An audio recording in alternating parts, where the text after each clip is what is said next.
ក្នុងខ្សែអាចលេងប្រគល់នៃកសិកម្មនេះលើកជាខ្សែលេង113អីចឹងនឹងត្រូវបានសម្ដែងក្នុងថ្ងៃនេះរយៈពេលមួយកសែតនេះឯង1ម៉ោងបន្តអំពីកណ្ដាលគុណចាស់ញាតិញោមបងប្អូនពុទ្ធបរិស័ទបានស្ដាប់ការវិសាជនីផ្លែព្រះគោព្រះវិន័យរបស់គុណចាស់ព្រះអង្គសុខេមដែលមានបតីអនុគ្រោះដើម្បីជួយបង្ហាត់បង្រៀនក្នុងពេលវេលាដែលប្រព្រឹត្តទៅដល់សំគួរខ្ញុំកណ្ដាខ្ញុំបាទសូមត្រេកអរសូមអនុមោទនានៅបុណ្យកុសលរបស់គុណចាស់គ្រប់ព្រះអង្គនិងបុណ្យកុសលរបស់ញាតិញោមបងប្អូនដែលបានបំពេញហើយហាក់ដូចជាខ្ញុំកណ្ដាខ្ញុំបានធ្វើបានបំពេញដោយខ្លួនឯងដូចនោះដោយការអនុមោទនានោះហើយនៅក្នុងថ្ងៃស្អែកខាងមុខនេះនឹងត្រូវសិក្សាព្រះអភិធម្មវត្តណាឡោមនេះដោយបន្ថែមកម្មវិធី1ម៉ោងទៀតគឺចាប់អំពីម៉ោង2កន្លះទៅដោយព្រះអង្គធេមរាយព្រះអង្គក៏មានបតីអនុគ្រោះជួយដើម្បីបាន1ម៉ោងមុនខ្ញុំកណ្ដាលខ្ញុំបាទចឹងដែរឱកាសពេលវេលាដែលយើងអាចជួបបាននៅការស្ដាប់ព្រះធម៌ការសិក្សាព្រះធម៌និងបង្ហាត់បង្ហាញព្រះធម៌គឺកម្ររកបានក្នុងជីវិតនៃសង្សារវដ្តចាត់ទុកថាជាសម្បត្តិដ៏ប្រសើរមួយដែលយើងបានជួបប្រទះព្រោះដែលវាក្រណាស់គឺក្រឱកាសដូចនេះឯងជីវិតមានហើយ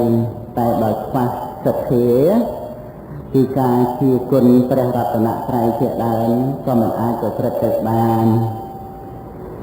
ជួនណានោះសទ្ធាមានខ្លះអញ្ចឹងហើយដែរតែអំណាច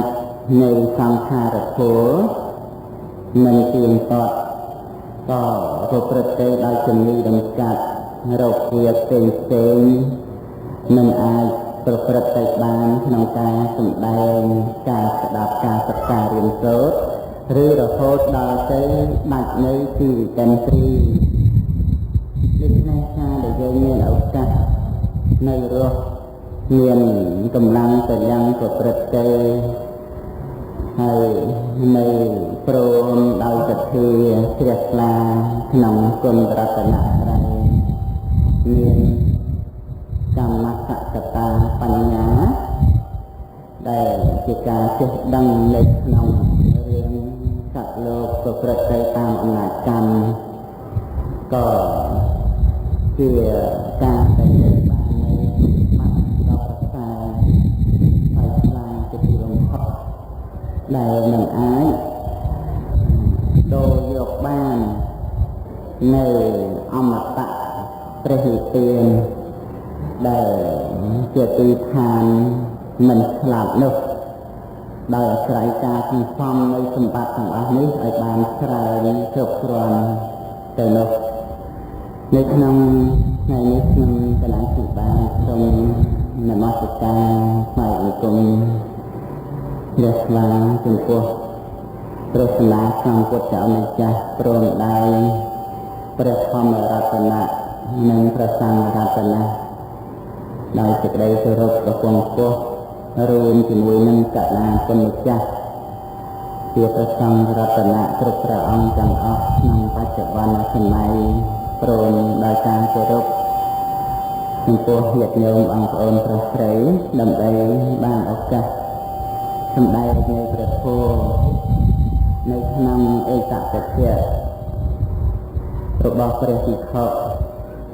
បានសម្ដែងបន្តមកដល់ព្រះឧបបាលីប៉ុន្តែសេចក្តីនៃរឿងរ៉ាវក្នុងកណ្ដាលសម្បាតមិនសូវជាលើកយកហោហែវែងឆ្ងាយមកទេ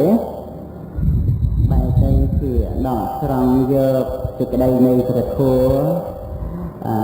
ដ៏ល្មមសំគួរមកវិញដោយទាក់ទងទៅនឹងប្រវត្តិរបស់ព្រះឧបល័យហើយអាស្រ័យឧបនិស្ស័យដែលលោកពីសំមកផ្នែកខាងការឆ្លាតឆ្លៀសក្នុងព្រះពុទ្ធសាសនាជាពិសេសគឺផ្នែកខាងត្រួតត្រងនៃព្រះវិន័យ3ដកនៅក្នុងថ្ងៃនេះខ្ញុំកណ្ដាលសម្ដាប់សម្ដែងនៃព្រះជាដកមួយទាក់ទងជាមួយនឹងបព្វជិតផងនិងឧបាសកបាសិកាយើងផងមាននៅក្នុងខត្តកនិកាយជាដកអេកាទិសកនិបាតនៅក្នុងព្រះជាដកនោះមានព្រះជាថា11ព្រះជាថាប៉ុន្តែខ្ញុំកណ្ដាលខ្ញុំបានស្រង់យកព្រះបាលីដើម្បីមកប្រគេនគុណចាស់គឺញាតិញោមសត្វសរសេរ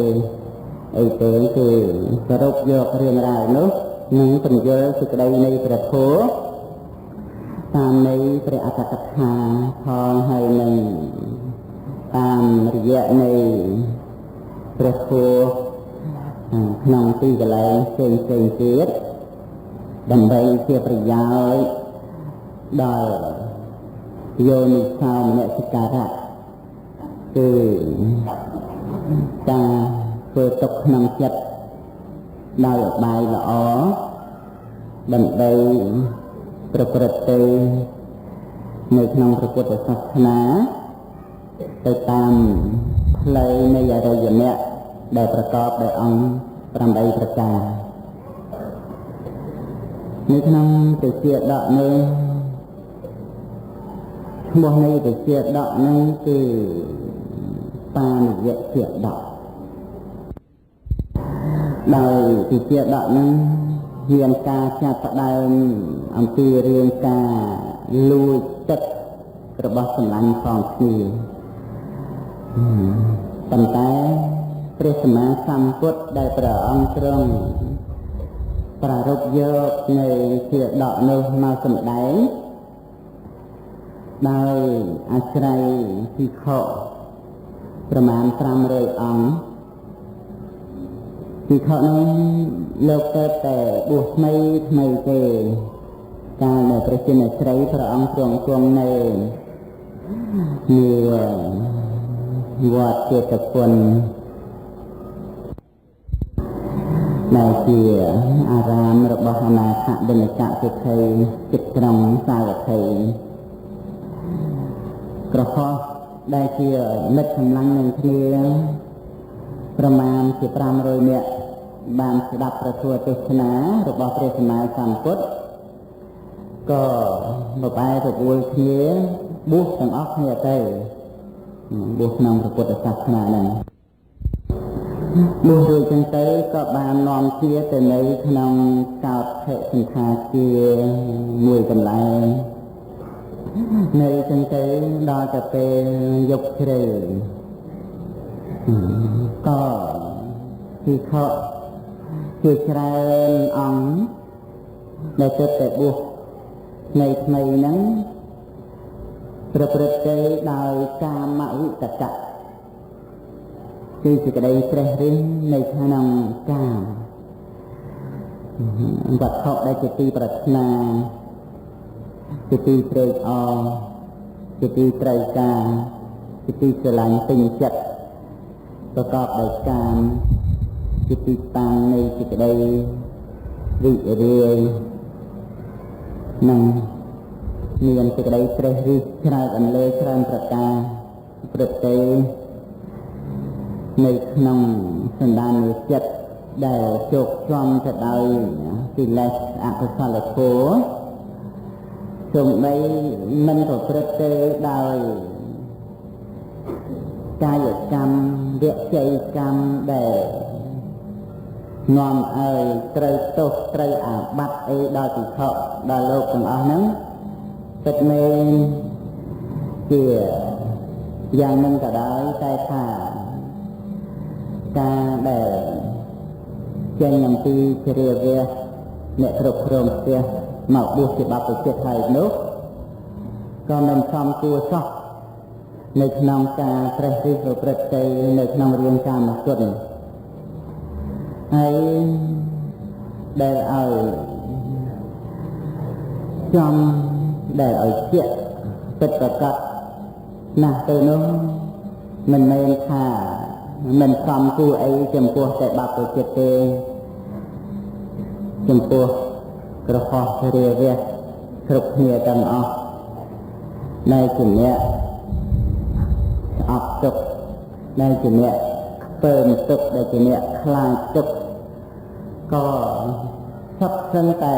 មិនគួរប្រព្រឹត្តទៅដើម្បីការត្រេះរិះនៅក្នុងកាមនឹងទាំងអស់ពីព្រោះវាជាការប្រព្រឹត្តទៅដោយចិត្តខ្មៅចិត្តជាអកុសលណាប៉ុន្តែរឿងជារាវៈក៏ដោយឡែកទៅហើយដែលនៅគ្រប់គ្រងផ្ទះនឹងចិត្តទីហូតធ្លាក់ចុះនៅកិលេសអកុសលទាំងឡាយសពគ្រប់ហេតុចឹងមិនសូវជាមានគ្រឿងហាមរារាំងរបងការពារដោយវិន័យដោយសិក្ខាអ្វីច្រើនដោយជាបព្វជិតទេបព្វជិតអ្នកបួសដែលបានបព្វជាឧបសម្បទានោះមានគ្រឿងហាមឃាត់ដែលជារនាំងគ្រឿងរារាំងការពារអាសវៈកិលេសហ្នឹងតាមព្រះវិន័យបញ្ញត្តិច្រើនណាស់ប៉ុន្តែទោះជាច្រើនដល់ម្លេះក៏គង់តាមផ្លូវចិត្តនោះនៅតែប្រព្រឹត្តទៅទោះយកទោះថ្ងៃទោះយកទោះថ្ងៃមិននិយាយអីដើម្បីនឹងថាជាការហាមឃាត់ទុកកាត់បានហើយការត្រេះរិះនៅក្នុងកាមនោះឯងហើយដោយអំណាចនៃសេចក្តីត្រូវការដោយអំណាចនៃសេចក្តីប្រាថ្នាដោយអំណាចនៃលោភៈដោយអំណាចនៃចំណង់ជាការត្រេះរិះប្រព្រឹត្តទៅដោយសភាពសៅមងស្មោកគ្រោកអញ្ចឹងព្រះសម្មាសម្ពុទ្ធព្រះអង្គទ្រង់ជ្រាបការប្រព្រឹត្តទៅនៃចិត្តរបស់ភិក្ខុទាំងអស់ហ្នឹងណាហើយព្រះអង្គពោពេញទៅដោយព្រះតីករុណាដែលព្រះអង្គប្រស្នាឲ្យបានជាព្រះពុទ្ធប្រព្រឹត្តទៅដើម្បីស្រោចស្រង់សត្វលោកដែលសត្វលោកណាមានឧបនិស្ស័យដើម្បីចូលនរកព្រះអង្គដើម្បីឲ្យព្រះអង្គជួយស្រោចស្រង់នោះព្រះអង្គទ្រង់មានបតីអនុគ្រោះទៅតាមការវេស្លាប់ឆ្លៀសរបស់ព្រះអង្គដែលព្រះអង្គទ្រង់មាននៅតសៈពលញាតគឺកម្លាំងមាន10សពគ្រប់សម្រាប់ស្រោចស្រង់សត្វលោកការដែលមានពេលវេលាដ៏សមគួរហើយព្រះអានន្ទជាពុទ្ធឧបដ្ឋាកដែលព្រះអានន្ទជាកម្ពូលលើវិខទាំងឡាយផ្នែកខាងពុទ្ធឧបដ្ឋាកគឺឧបដ្ឋាកទំនុកបំរុងបំរើព្រះសាស្តាលើវិខណានាទាំងអស់នោះបានប្រជុំវិខសង្ឃប្រមាណជា500អង្គទៅតាមព្រះសម្រាប់របស់ព្រះរាមាប្រភាការដែលព្រះរាមាប្រភាព្រះអង្គទ្រង់គង់លើពុទ្ធាសនៈដែលភិក្ខុបានក្រាលបំរុងទុកសម្រាប់ព្រះអង្គហើយនោះ ក្នុងការនោះព្រះអង្គព្រះដ៏មានព្រះភិក្ខព្រះអង្គទ្រង់ពុំបានសម្ដែងចំត្រង់ទៅលើការត្រេះរិះជាអកុសលរបស់ភិក្ខុទាំងអស់នឹងទេអត់បានសម្ដែងចំថាមនាភិក្ខុទាំងឡាយអ្នកទាំងឡាយត្រេះរិះនៅក្នុងកាមវិតកៈហើយមិនគួរកប់បីអ្នកទាំងឡាយត្រេះរិះដោយកាមវិតកៈយ៉ាងនេះព្រះអង្គពុំទ្រង់បានសម្ដែងចំឡើយប៉ុន្តែព្រះអង្គទ្រង់ត្រាស់សម្ដែងដោយប្រតិអនុគ្រោះដើម្បីសង្គ្រោះនៅភិក្ខុទាំងអស់នោះតាមអធិស្ឋ័យតាមឧបនិស្ស័យរបស់ភិក្ខុនោះដែលព្រះអង្គបានជ្រាបច្បាស់ហើយព្រះអង្គទ្រង់ត្រាស់សម្ដែងថាមនាភិក្ខុទាំងឡាយដែលឈ្មោះថាជាកិលេសតិចតួចមិនមានឡើយដែលឈ្មោះថាជាកិលេសហើយកិលេសនោះឈ្មោះថាបន្តិចបន្តួចគឺមិនមានហើយជាធម្មតាភិក្ខុក្នុងសាសនានេះគួរតែមានការប្រព្រឹត្តទៅដើម្បីគ្របសង្កត់នៅកិលេសដែលកើតឡើងហើយនោះដោយការគ្របសង្កត់ហើយគ្របសង្កត់ទៀតរឿយព្រះអង្គទ្រង់ត្រាស់សម្ដែងដោយសេចក្តីថាជាធម្មតាកិលេសដែលឈ្មោះថាកិលេសហើយមិនមែនថាតិចមិនមែនថាកិលេសនឹងតូចទេនេះគឺជាព្រះពុទ្ធដីកាដែលព្រះអង្គទ្រង់ត្រាស់សម្ដែងអំពីទោសរបស់កិលេសអំណាចរបស់កិលេសប្រៀបបីដូចជាលាមកសំបីតិចតូចយ៉ាងណាក៏មានក្លិនស្អុយមិនស្អាតជារបស់ស្មោកគ្រោកជារបស់សៅហ្មងយ៉ាងណាធម្មតាធម្មជាតិនៃកិលេសដែលឈ្មោះថាចិត្តរបស់តូចរបស់តិចបន្តិចបន្តួចនោះមិនមានឡើយនេះគឺដែលព្រះអង្គទ្រង់ត្រាស់សម្ដែងនៅក្នុងព្រះអត្តកថាជាដកនោះឬទៅព្រះអង្គទ្រង់ត្រាស់សម្ដែងដែលព្រះអង្គសម្ដែងថាជាធម្មតាឬខំគួរតែគ្របសង្កត់នៅកិលេសដែលកើតឡើងហើយនោះដោយការគ្របសង្កត់រឿយសំបីបណ្ឌិតទាំងឡាយអំពីដើមការដែលព្រះសម្មាសម្ពុទ្ធមិនតាន់បានត្រាស់ដឹងឡើងក្នុងលោកក៏មានការគ្របសង្កត់នៅកិលេសដែលកើតឡើងហើយនោះដូច្នោះដែរព្រះអង្គទ្រង់ត្រាស់សម្ដែងយ៉ាងនេះហើយព្រះអង្គក៏ទ្រង់សម្ដែងនៅព្រះជាដកដែលនៅក្នុងព្រះជាដកនោះមានការសម្ដែងទៅដោយព្រះទៀតថា11ក្នុងឯកាទិកនិបាតក្នុងកាលដែលស្ដេចព្រហ្មទត្តសោយរាជសម្បត្តិក្នុងនគរពារាណសីក្នុងការដែលស្ដេចព្រហ្មទត្តសោយរាជនៅក្នុងនគរពារាណសីនោះព្រះរាជាអង្គនោះមិនគឺណានាក៏គឺជាព្រះបរមពោធិសត្វដែលព្រះសម្មាសម្ពុទ្ធទ្រង់គោរពយកមកសម្ដែងហើយនៅក្នុងសម័យកាលនៃព្រះរាជាអង្គនោះដែលជាព្រះបរមពោធិសត្វហ្នឹងនិយាយអំពីនៅដែនកាសីមានសម្លាញ់ពីរនាក់បានទៅប្រកបមុខរបរក្នុងព្រៃដើម្បីច្រូតស្បៃច្រូតស្មៅឬក៏ធ្វើកិច្ចការងារអ្វីដទៃក្នុងរដូវក្តៅក៏នាំគ្នាយកទឹកមកធុងម្នាក់សម្រាប់បរិភោគប្រើប្រាស់រៀងខ្លួនដល់ក្នុងព្រៃមានទីកន្លែងសំគួរក៏ទុក ទឹកក្បែរគ្នា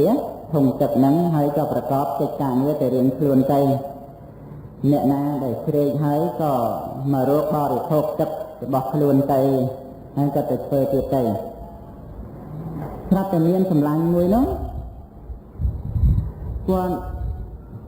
ត្រូវការបរិភោគទឹកគាត់ក៏ដើរម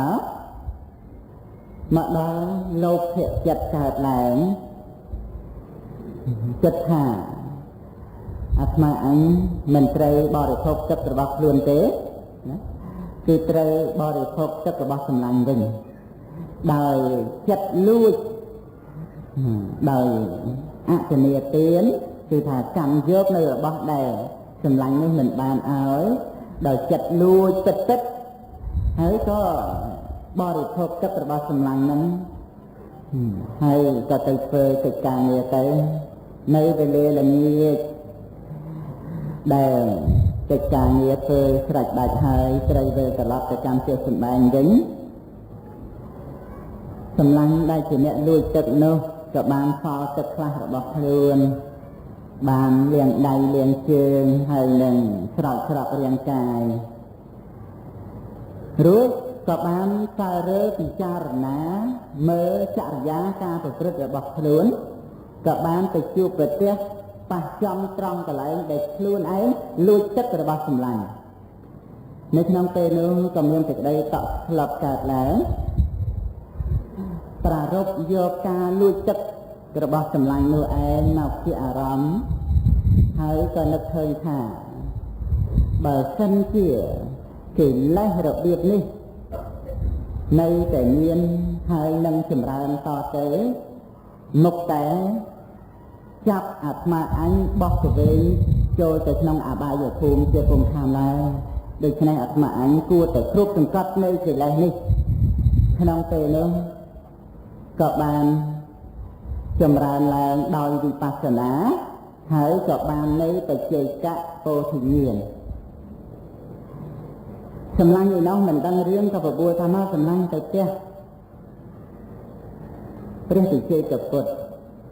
ក៏បានឆ្លើយថាកិច្ចដែលត្រូវទៅផ្ទះរបស់យើងមិនមានទេព្រោះយើងបាននៅបច្ចេកពោធិញ្ញាណហើយសម្លាញ់ថាទេព្រះវិជ័យកពុទ្ធមិនមែនអញ្ចឹងទេ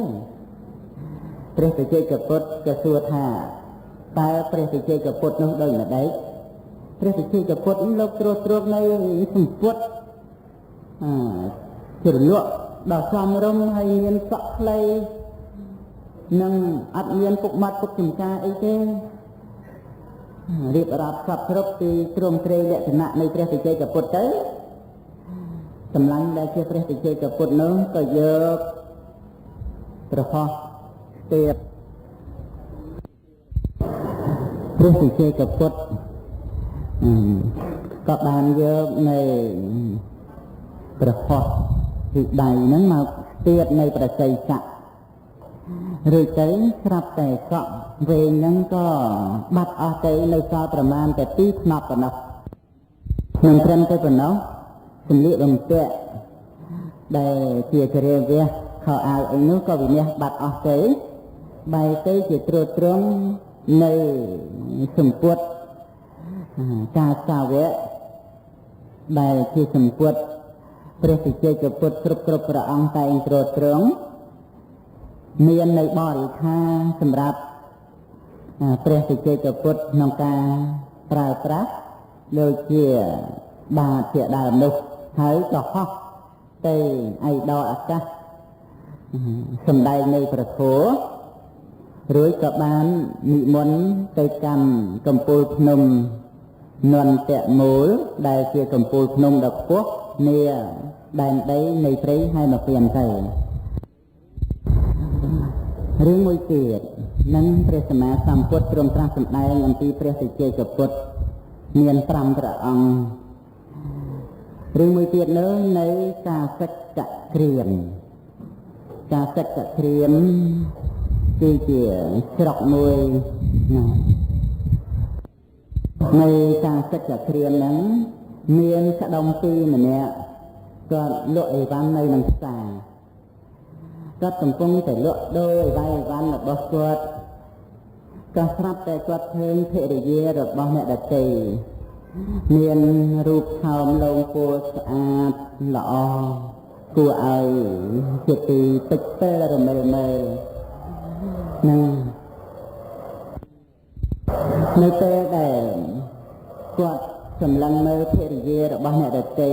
ដោយអាស្រ័យការមិនសង្រួមឥន្ទ្រីចិត្តលោភៈក៏កើតឡើងប្រព្រឹត្តទៅស្រឡាញ់ភរិយារបស់គេនោះគ្រាន់តែការកើតឡើងនៃលោភៈចិត្តប្រព្រឹត្តទៅដើម្បីស្រឡាញ់ប្រពន្ធគេតែប៉ុណ្ណឹងនៅក្នុងពេលហ្នឹងយោនិសោមនសិការៈគឺការធ្វើទុកក្នុងចិត្តដោយបាយត្រឹមត្រូវល្អមកវិញក៏គិតថានេះគឺជាទោសនេះគឺជាបាបបើសិនជាអាត្មាអញបណ្ដែតបណ្ដោយឲ្យបាបនេះចម្រើនច្រើនទៅបាបនេះវានឹងចាប់បោះក្រវែងអាត្មាអញទៅកាន់នរកជារំខានដោយប្ររុកយកចិត្តបាបដែលបង្អោនទៅដើម្បីត្រេកអរស្រឡាញ់ភរិយាអ្នកដទៃនោះមកជាអារម្មណ៍វិបស្សនាក៏ចម្រើនឡើងបាននៅបច្ចេកពោធិញ្ញាណទៅហើយក៏បាននិមន្តទៅកាន់កំពូលភ្នំនន្តមូលដែលជាកំពូលភ្នំដែលខ្ពស់នៅនាដែនដីនៃព្រៃហែមពានដែលជាទីនៃព្រះសិជេកពុទ្ធទាំងឡាយព្រះសម្មាសម្ពុទ្ធបរមគ្រូព្រះអង្គទ្រង់ត្រាស់សម្ដែងជាបន្តទៅរំលឹកដាស់តឿនស្មារតីដល់ភិក្ខុប្រមាណ500អង្គដែលកំពុងស្ដាប់យ៉ាងគៀនស្ងាត់នោះឯងនៃការសិទ្ធិគ្រាមនឹងដែរនៅក្នុងការសិទ្ធិគ្រាមនោះនិយាយអំពីទីកន្លែងព្រៃស្ដុកមួយហ្នឹងមានចោលនឹងឯងកាលណាបើមានមនុស្សដើរកាត់តាមផ្លូវហ្នឹងបើថាឪពុកហើយនឹងកូនត្រូវចាប់ម្នាក់ទុកដូចជាថាត្រូវចាប់ឪពុកទុកអញ្ចឹងទៅដើម្បីឲ្យកូននឹងឯងទៅយកប្រាក់មកលាស់យកអីចៅហ្នឹងគឺគេមានរបៀបគេចាប់មនុស្សយកលុយអញ្ចឹងហើយបើថាបងប្អូនភរិយាស្វាមីអីដើរទៅហ្នឹងគឺគេចាប់ម្នាក់ទុកហើយគេឲ្យម្នាក់ហ្នឹងទៅយកលុយដើម្បីមកលាស់យកអ្នកដែលគេចាប់ហ្នឹងដោយគេគម្រាមថាបើមិនយកលុយមកទេគេនឹងសម្លាប់ភរិយាដែលគេចាប់ទុកហ្នឹងឬស្វាមីឬកូនឬអីអ្នកណាដែលគេចាប់ទុកហ្នឹងទោះជាលោកគ្រូអាចារ្យហើយនឹងកូនសិស្សអីដែលទៅជាមួយគ្នាគឺថាគេចាប់ដើម្បីជំរិតយកលុយនិយាយអំពីឪពុកនិងកូនពីរនាក់ហ្នឹងដឹងរឿងចោលដែលប្រកបមុខរបរចាប់មនុស្សដើម្បីបានទ្រព្យដោយលោភៈរបស់ចោលហ្នឹងអញ្ចឹងហើយខ្លួនឯងហ្នឹងត្រូវធ្វើដំណើរទៅតាមផ្លូវហ្នឹងអញ្ចឹងក៏សន្យានឹងគ្នាថាយើងមិនត្រូវទទួលស្គាល់គ្នាជាឪនិងកូនទេបើចៅនឹងសួរសូមពុកកុំហៅខ្ញុំថាកូនហើយកុំទទួលស្គាល់ខ្ញុំជាកូនហើយខ្ញុំក៏អត់ទទួលស្គាល់ពុកថាជាឪដែរក៏បដិញ្ញាសន្យានឹងគ្នាហើយក៏ដើរឆ្លងកាត់ព្រៃចៅនឹងទៅកាលដែលចៅនឹងឯងពាក់សួរថាអ្នកទាំងពីរនឹងត្រូវជាអ្វីនឹងគ្នា